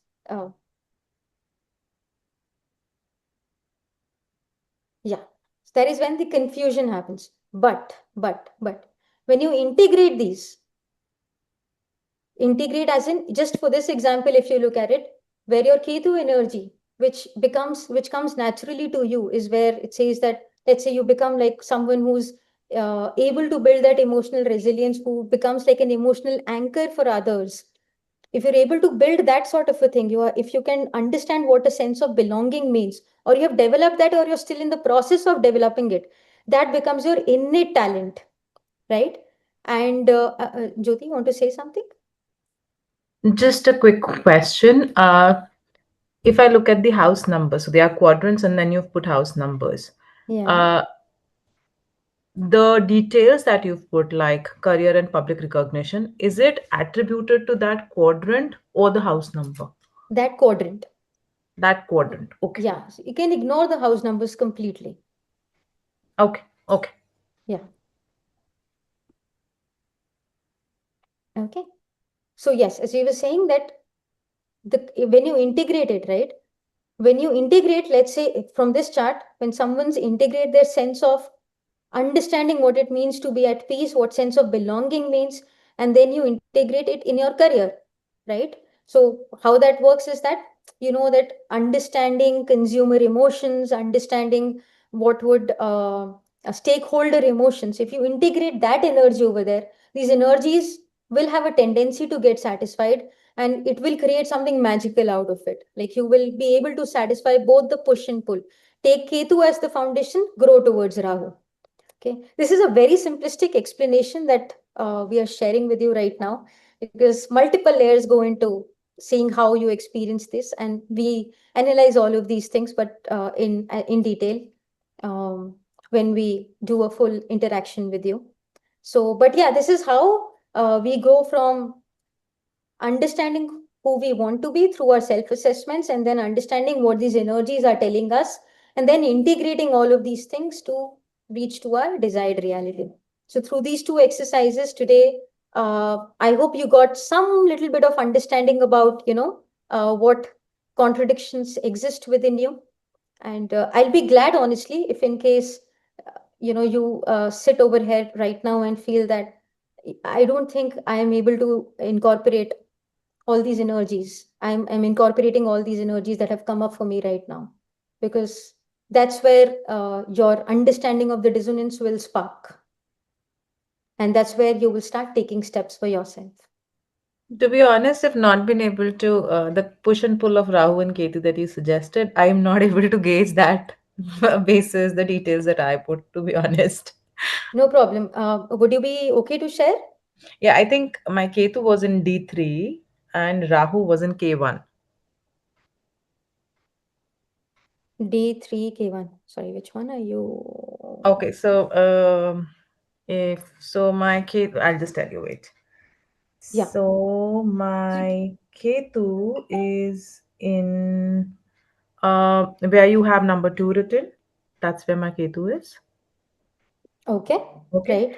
Hmm. And Rahu for me is where you have number 8 written. Number 8 written. Understood. Okay. Interesting. All right. So basically, if it's like you have got Rahu in your third house and you've got Ketu in your ninth house. Okay. So third house is essentially where we talk about the efforts that we want to put, the action orientation that we have, like how much action I want to put in manifesting my the action that I want to put in manifesting what I want to achieve in life, the communication that I have with others, your willpower, like your ability to get up and make something out of it. Your ninth house is the house of higher learning. It's the house of religion. So when Ketu gets placed over there, what essentially it is saying is that it's something that comes very naturally to you. It comes very innately to you, but still not in a very traditional sense. So, because Ketu is the energy of detachment, it comes naturally to you, but it doesn't really attract you in that manner. So, where within the religion domain or within the higher learning domain or the learning of purpose, you feel like it's fine. I feel like whatever I am doing is driving me towards where I should be going. Let me just put most of my focus on where it is taken me. And there you put all your focus, all your action, all your energy, all your efforts go into that third house domain. Is that what is happening with you? That you're not in someone who's desperately looking for purpose in life, but you're just you feel that you're going with the flow and then you're putting your efforts over there? Um, Kind of. I think I am somebody who goes with the flow, though I keep doing some tinkering here and there because I want to achieve this, that. But yeah, I mean, I'll have put lay my hands in a lot of things. Yeah, But that I think that I don't know why do I do that tinkering, but yeah, mostly with the yeah. flow. Yes, exactly. So there are multiple combinations, right? That will go on to explain why that tinkering is happening and whether that tinkering is good also, right? So because that's where you dissect and see where the efforts actually need to flow towards. So that Hmm. is one example. That way you can have a look at it. So multiple energies go into it. Sure. Okay.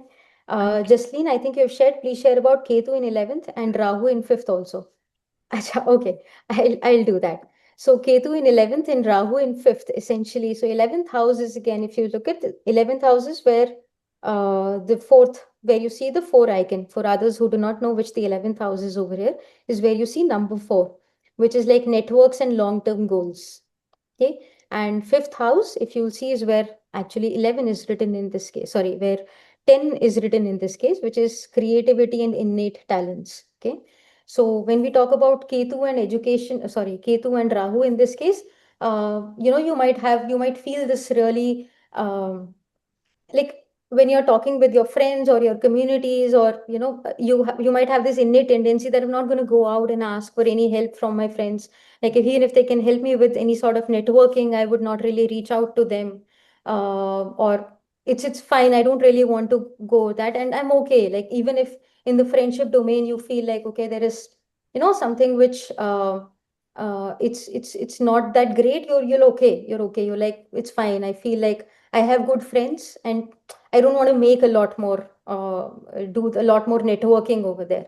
So that could be your Ketu 11. So this is a very simplistic explanation. Actually, I would not even encourage you guys to look at all these things just from the domain itself and consider that as one blanket statement for you, because that will be honestly very misleading.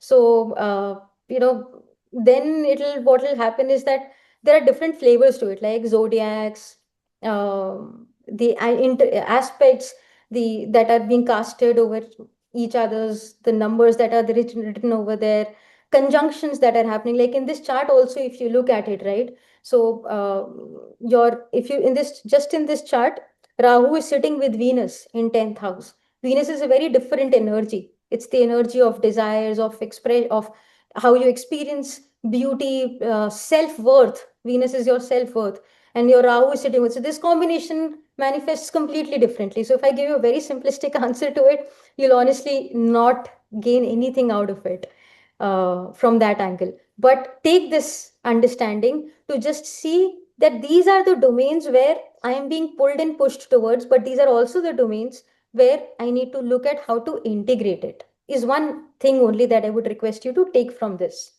But having said that, in our community, we recently shared all the explanations of Rahu in different zodiacs and Ketu in different zodiacs as well.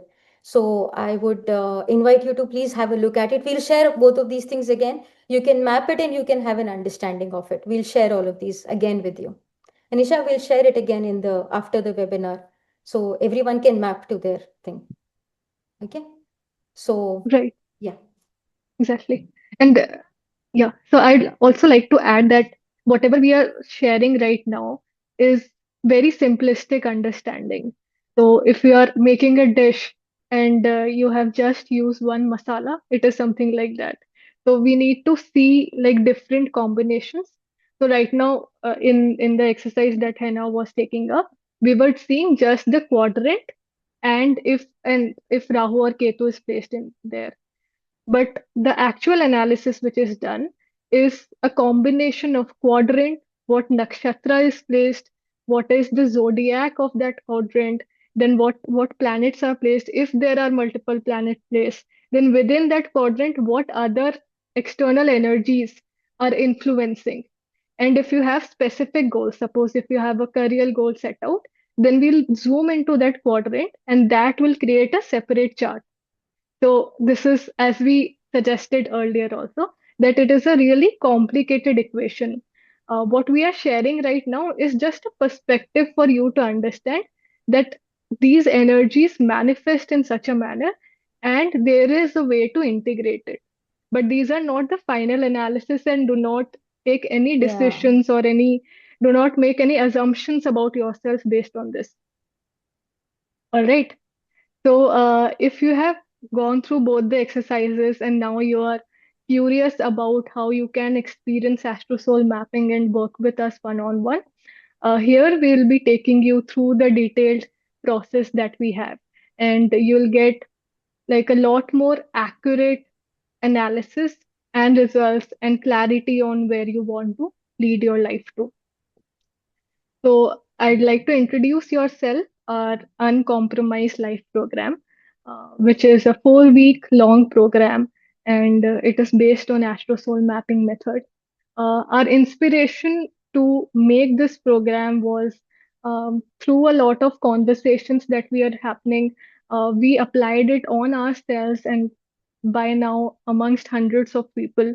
The training that Henna mentioned, that Henna got trained one on one with Brinda Bhatt, who is a celebrity coach. She has trained Amitabh Bachchan, Jacqueline Fernandez, Sushmita Sen, like all the popular names that you know of, a bunch of athletes also.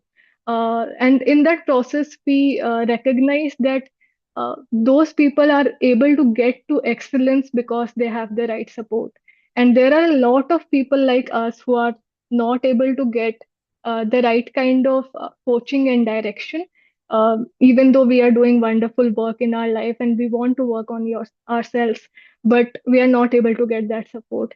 So we designed this entire program to help more people and reach to help them reach to their highest potential with some structured learning and guidance.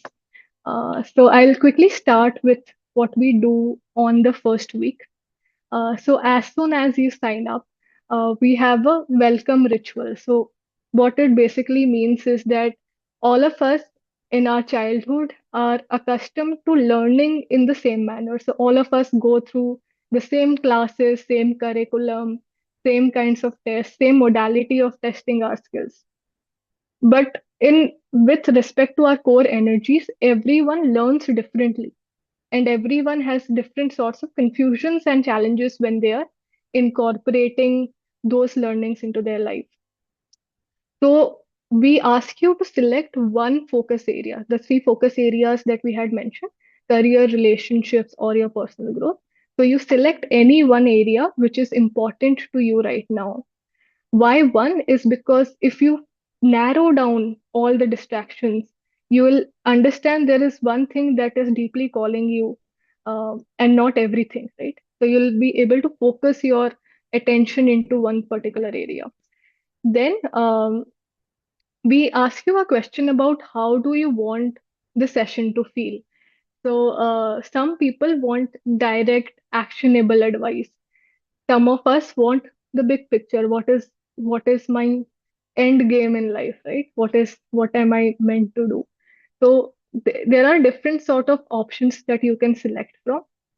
Then, as I said, that everyone has a different learning style, though we can gauge that from your chart.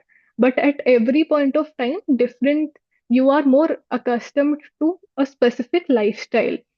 So we have a bunch of options for you. So unlike traditional astrology, where it is just some kind of sadhana that you do, we offer you different modalities. So either, like I said, that I took up swimming. I also do a lot of meditation. So it can be skill based, activity based, mantra chanting based, meditation, or simply mindset shift. So if you change your perception about certain things, then the life you are experiencing becomes a lot more different. So this is what we do at in week one. Once you have submitted the welcome ritual, then we share this behavioral psychology based exercise with you, one of which we went through, which was the career exercise. Similarly, we have exercises for relationship as well as personal growth. So by the end of first week, you get a clear picture of what is it exactly that you're seeking. So when we start the deeper work, you do not have any confusion. So you know that this is what I'm seeking out of this experience. With that understanding, we go to week two. So here we have a 30-minute mind mapping session. What it means is that when you have shared your welcome ritual as well as the clarity audit, we come up with some initial astrosol analysis. So, as I was talking about earlier, that there are some specific time periods which are more activated in you right now. But because of the external noise, we might be a bit distant from it. So, we will even ask questions like, what type of movies you are watching right now.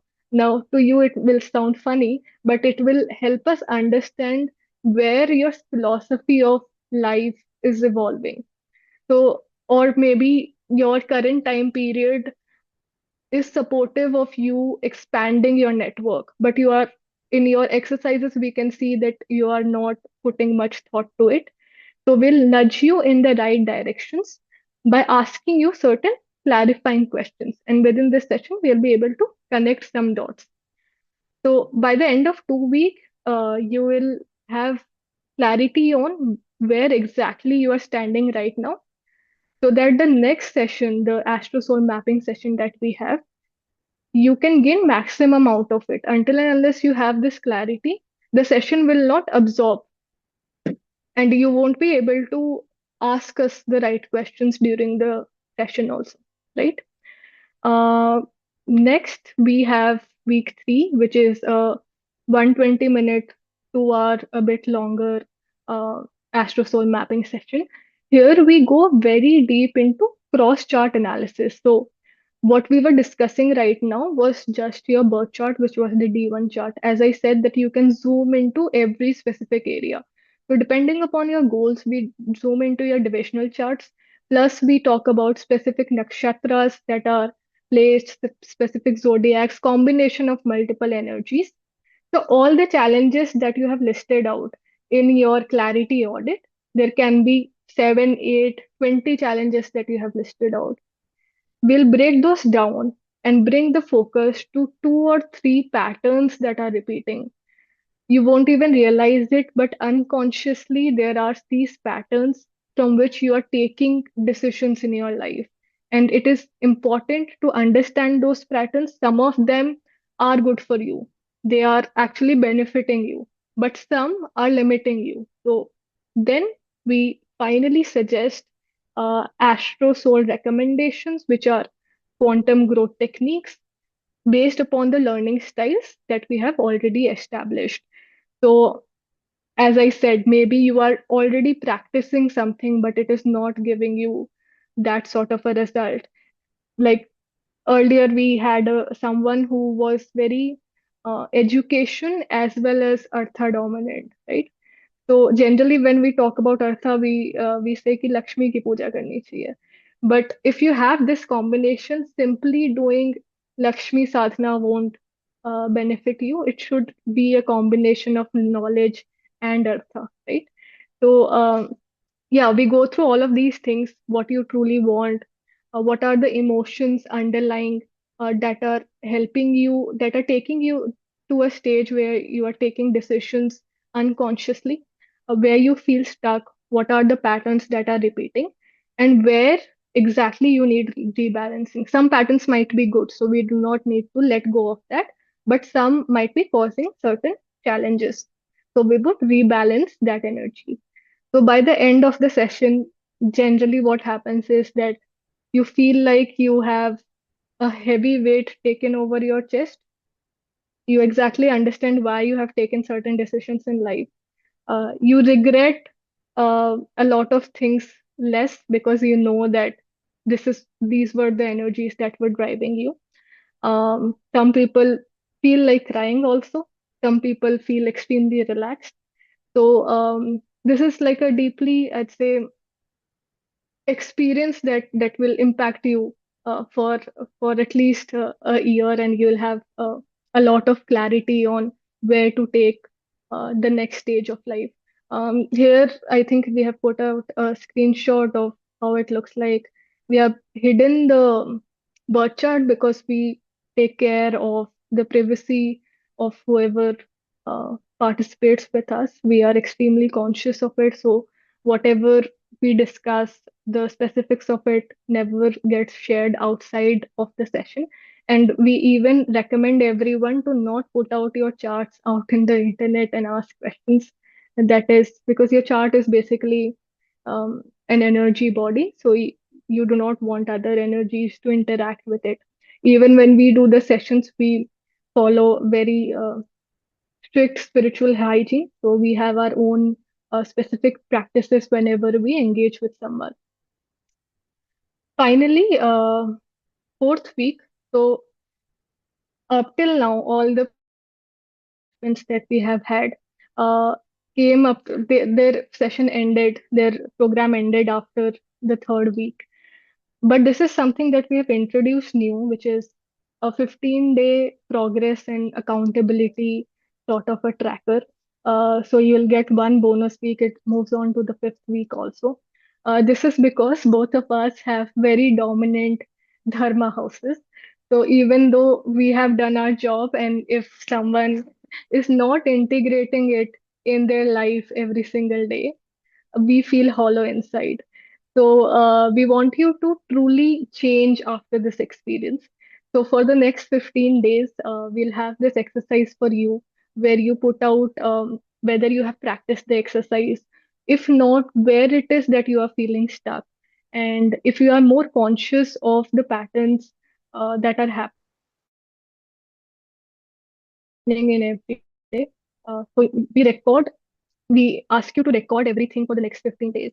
Our team sends you a gentle nudge every day that please practice this, your daily practice. And also we have some long-term strategic practices and some daily practices. So daily practices, we send you daily reminders. And by the end of 15 day, what we do is we share a personalized guidance over email. So looking at the patterns of where exactly you are again getting confused or stuck, we'll write an email for you discussing those challenges and helping you again refine or again course correct. All right. So these were the 4 weeks, and by the end of it, as I have already discussed, that you'll have complete clarity of where you want to take your life to, who you are, what is your highest potential, and growth techniques to reach that highest potential. Um, so now these are some success stories that we have had. Um, we are like really grateful to some of these people who have publicly acknowledged the impact that it has created. You can read through some of these things like this is Sanjeev. I think he registered for today's session also somehow. So he found confidence in his choices and clarity on his strengths, his natural working style. He's a prominent real estate consultant in eastern part of India, and we were really happy to see the progress that he made after the session. So this is one example. Then we have a lot more, but we cannot squeeze everything into a slide. So Utkalika again is I think a VP level person in in London Stock Exchange board. She has written in detail about her experience. Veda is a healer herself. She has written her experience about uh, the program. So mostly uh, it is that nudge you need, the clarity you need, so that you do not live your entire life without realizing the potential and experiences you are meant to have. So we are grateful to all the people who have shared their success stories with us. So how much does it cost? What is the investment for the entire program? Uh, so we have 28,000 or 316 USD is the price point. But since we have just what 45 days left of 2025, and we want maximum people to gain the benefit of living 2026 with clarity, and there is a lot of opportunity cost that goes into not living up to your highest potential, and every day lived without experiencing your highest potential is a day wasted, right? So we are offering some discounts. These discounts will be valid only for the next 3 days. After that, the website will automatically update. We have just 20 spots for this program because, as you can see, everything is very personalized. So nothing is just a group activity that we do. So we spend individual attention on every single person. So that is why only 20 spots. We do not have the bandwidth to take more people. Again, it is first come first serve. So whenever 20 spots fill up, we close the program. And yes, so since one question will come up that it is wedding season and I have this to attend, and we often take ourselves lightly and the commitments we have more seriously. So you will have 2 months of validity. So even if you purchase right now and you are not able to start with the program immediately, you can have the experience until end of January. So you can any in the middle of it anytime start with the experience. This is the scanner to purchase the QR code. If you are purchasing right now, this is the process that you'll follow. So don't get confused. So you'll first enter your email ID, then enter the birth details, and then make the payment. This is because you need to be sure of the birth details before making the payment. Otherwise, the analysis gets hampered. Um, and then we start with the welcome ritual. So I'll ask my team to share the purchase link also. Um, once in case you are trying to purchase, or if in case the QR code works, that is also fine. Yeah. So you can purchase with this link. If you are purchasing right now, we can help you with the process and you can drop on the chat or just unmute and ask if there is any discrepancy you're facing. Right?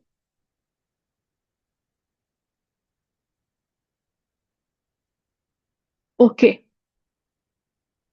Any questions or anything I'm happy to take up. Please drop your questions. You can even unmute and ask. Now, the second part of it is that if some of you want a more self-driven approach and are not looking at a fully guided approach right now, um, and yes, only go for it if you feel this nudge inside that this is something which is relevant for me and I should go with it. And if you have that voice and if you are not listening to it, then again you are making it weak. But if you're confused and if you're not able to decide, please don't sign up because then you will not be able to experience the program in its entirety. Um, Now we move on to the second package that we have. This is something called the Soul Purpose Book. It is a um, self-guided, self-reading approach that you can take. This is a handcrafted book, so it is not like a report that you immediately order and you get. So again, we have a two-step process here. First, we go through a pre-mapping exercise. So you tell us about your focus area goals and where you are stuck. This is a bit different than the detailed exercises that we do in the Uncompromised Life program. And then step two, which is we craft the book according to the focus areas goals and the areas that you have mentioned. Specifically, the recommendations that we give out. So, the AstroSoul recommendations we discuss in the session. Similarly, we put some recommendations for you in the book itself. So, that will help you integrate it at your own pace whenever you feel called for it. So, this book is like more than 100 pages. It goes deep into your identity, emotions, obsessions, your hidden talents, your higher purpose. So you get answers to questions like what is my default way of functioning? What traits must I build to live my true purpose? What are the emotions that are guiding my decisions? How do I feel complete within? Where am I pushed to grow? what are my past life strengths and unique superpowers I come with naturally. I've put one screenshot here. So this you can see is just chapter one.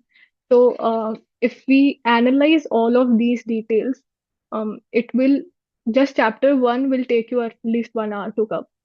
So similarly, we have 10 such chapters. So you'll essentially have to take 10 1 hour sessions to get to this level of depth. So I'll also walk you through the different levels we have. So we have categorically divided into 4 levels. So first you understand about your physical identity, core identity. That is what we are most close to because that is how the world perceives us.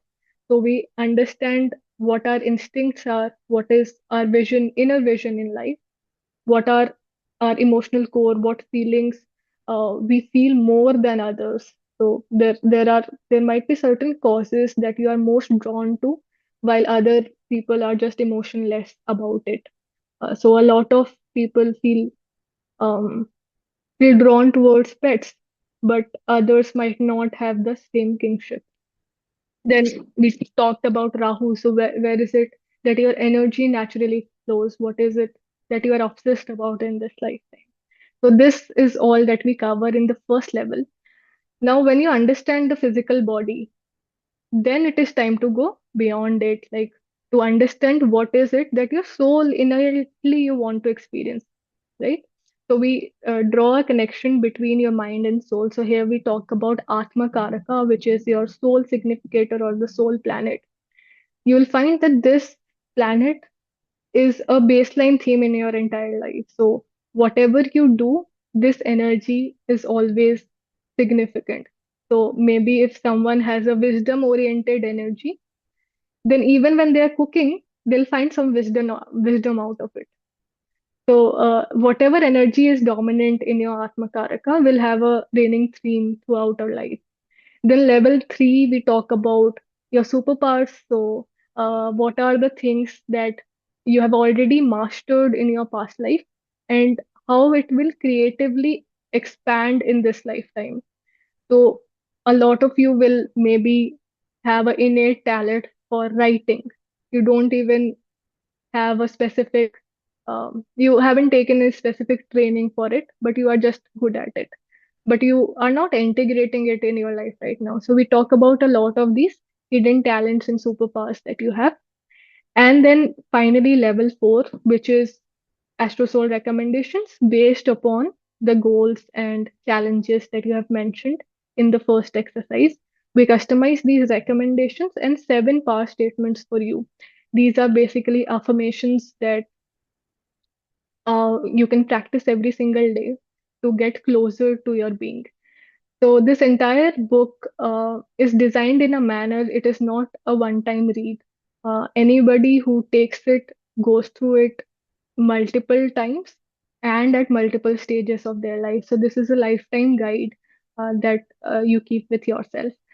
Uh, so quickly sharing the investment for this. So this is for 9,000 or 105 USD if you're from outside of India.